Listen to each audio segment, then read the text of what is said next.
Et dernier aspect, c'est le problème de la stigmatisation. Alors, la stigmatisation, c'est toujours quelque chose où on peut dire que là, on n'a pas fait de progrès depuis 25 ans. La stigmatisation, pourtant, c'est très problématique parce qu'on sait aujourd'hui, d'après les résultats scientifiques des études, que la stigmatisation et la discrimination, ça contribue au comportement à risque et ça contribue à la non-observance. Et c'est la peur d'être stigmatisé qui fait que les personnes ont du mal à parler de leur statut sérologique. Et que dans 25 ans, les mentalités dans la population générale n'ont pas évolué.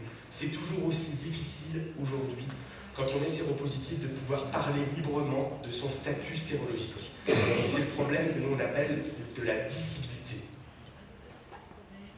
Alors pour avancer, il faudra arriver à faire évoluer la société.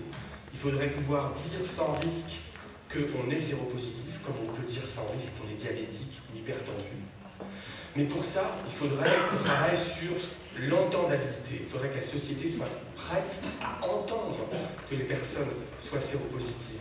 Donc il faut aussi comprendre c'est quoi les freins et les leviers pour la disabilité. Et on a besoin de communiquer de façon large.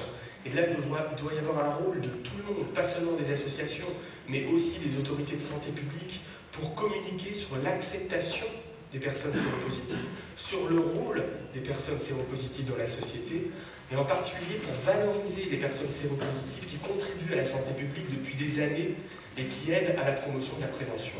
Et ça, c'est malheureusement pas fait.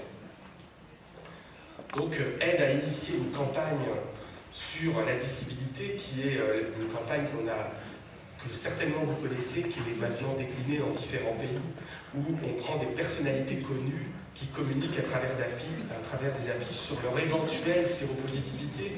Donc, vous voyez en bas sur cette affiche les candidats à la dernière élection présidentielle qui ont prêté leur image pour cette campagne qui a permis aussi de relancer au moment de la campagne des élections présidentielles en France la question du sida.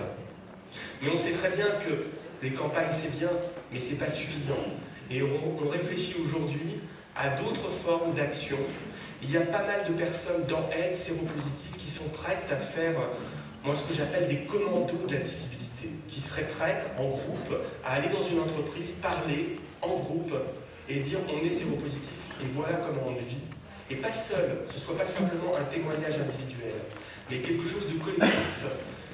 Pas forcément dans la ville où ils habitent pour éviter les problèmes, mais on est en train de réfléchir à ce type d'action parce qu'il y a aussi un besoin pour les personnes séropositives de pouvoir dire, et c'est plus facile de dire quand on est dans un groupe que quand on est en individuel.